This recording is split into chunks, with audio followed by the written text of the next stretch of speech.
মাজুলীৰ ফুলনিত সংঘটিত হয় এক শোকাবহ ট্ৰেক্টৰ দুৰ্ঘটনা। গাত ৰড পৰি থেতাতে নিহত হয় এজন শ্ৰমিকৰ।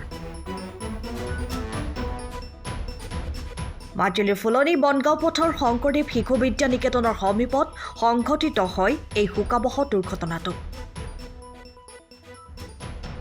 গাত ৰড বাগৰি পৰি থিতাতেই নিহত হয় জোচেফ কালাই নামৰ শ্ৰমিকগৰাকী।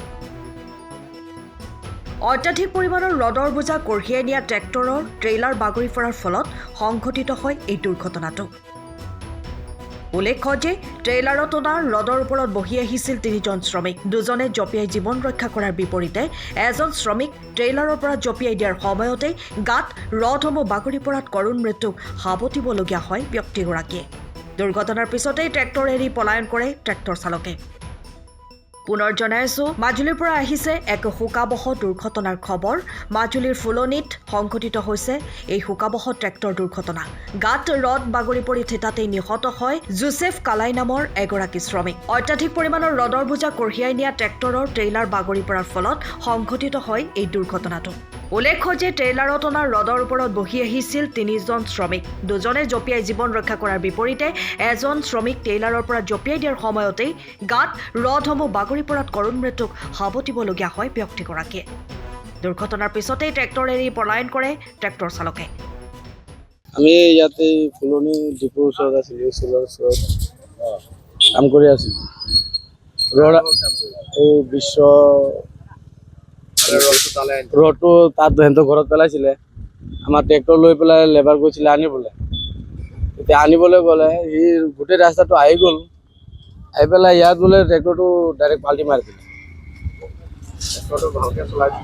অলপ স্পীডত আছিলে ট্ৰেক্টৰটো। সিহঁতে লগত যোনকেইটা আছিলে সেইকেইটাই তলত গৈ পথাৰত পৰিছে। কৈছে যে লাহে লাহে চলাক, ইমান স্পীড যাব নালাগে। লগৰকেইটা গৈ পেলাই চব এই তলত চেণ্ডেল পৰি আছে। এতিয়া গৈ চব ডাইৰেক্ট ওপৰৰ পৰা গৈ তলত পৰিলে জঁপিয়াই। সেইজন তলত পৰি মানে ৰডৰ তলত পৰি গ'ল ডাইৰেক্ট। কি নাম আছিলে? এইটো কৈলাশ কিবা জছ কিবা কৈলাশ আছিলে।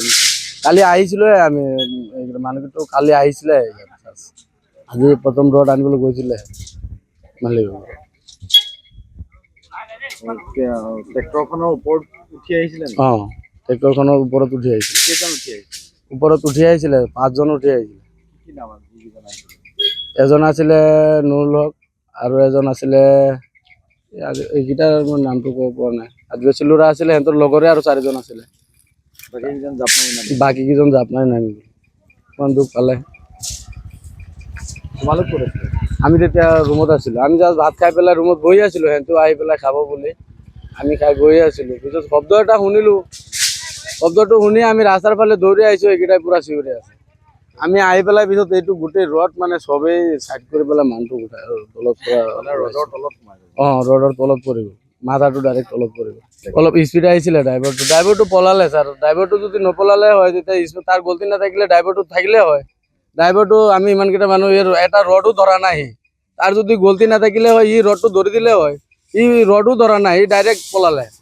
ড্ৰাইভাৰটোক এই তালিঙৰ পৰাই কৈ আছে লাহে লাহে যাবলৈ, লাহে লাহে যাবলৈ। লাহে লাহে যোৱা নাই, ই পূৰা আৰু স্পীডে আহিছে। ইমান বুজাব পৰা লৈ স্পীডে আহিব নালাগে। তাক কৈছে, তাক 2-3 বাৰ কৈছে লাহে লাহে যোৱা, লাহে লাহে যোৱা। ই এক পিচ ৰডো ধৰা নাই। গোটেই ৰড আমি চাইড কৰিছোঁ। তাৰ যদি গলতি নাথাকিলে হয় সেইটো ৰডটো ধৰিলে হয়। সময়ৰ খবৰ সময়ত পাবলৈ ফ'ল' কৰক টাইম অফ আছাম।